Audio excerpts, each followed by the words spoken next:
This video is about one thing, because there's exactly one thing I care about in Stuntman Ignition, and it's not that, it's this. And it is absolutely brilliant. For those of you unfamiliar with Stuntman Ignition, which is probably most of you, it's a driving game about stunt work. And I say stunt work rather than performing stunts because although there are explosions and big jumps, they're not used in the normal video gamey way. Stuntman Ignition is specifically about being a stunt driver, not some godlike racing king with physics-defying powers, and that adds an interesting flair to the title. Every stunt is part of a larger scene, one small piece of a fictional movie, and it has all kinds of neat touches to drive that home, pun intended. But I'm not going to talk about any of them because, like I said at the beginning of this video, this is the only thing I care about in Stuntman Ignition, and that's weird. Going into this game, I didn't expect the replay function to be a standout feature, but it's more important to me than anything else here. It recontextualizes gameplay in a way that I've never seen before. It's all well and good to get a 4 or 5 star rating, I need those to progress through the game, but did it look good? Was everything framed correctly? Did I get the timing right?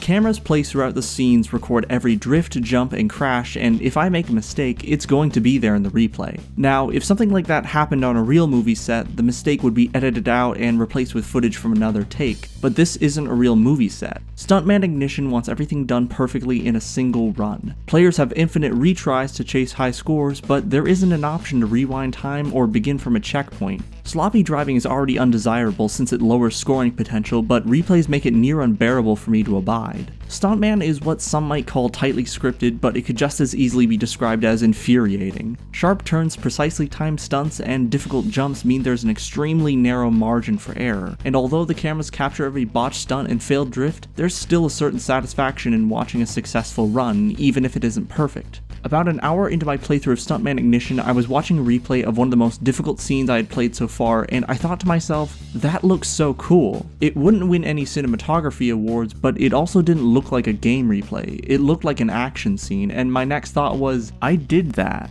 In nearly any other game, that's not a realization with any weight behind it. Like, of course I did it. I was meant to beat the big bad, to get in first place, to be the very best like no one ever was. Games aren't generally designed to be played for us. We have to accomplish the goal by doing the thing, but Stuntman Ignition isn't just about doing the thing, it's also about how you look while doing the thing. And sometimes that means a perfect uninterrupted run with spectacular stunts and phenomenal camera work. Other times it means recovering from mistakes, salvaging the scene, and then moving on. Regardless of how many times I played through some of the later scenes, I still couldn't get them quite right, but when I eventually gave up and watched the final replay, I still couldn't help but think, yeah, that looks cool. It's not perfect, I doubt that I could ever make it perfect, but when it comes down to it, it's still the only thing I care about.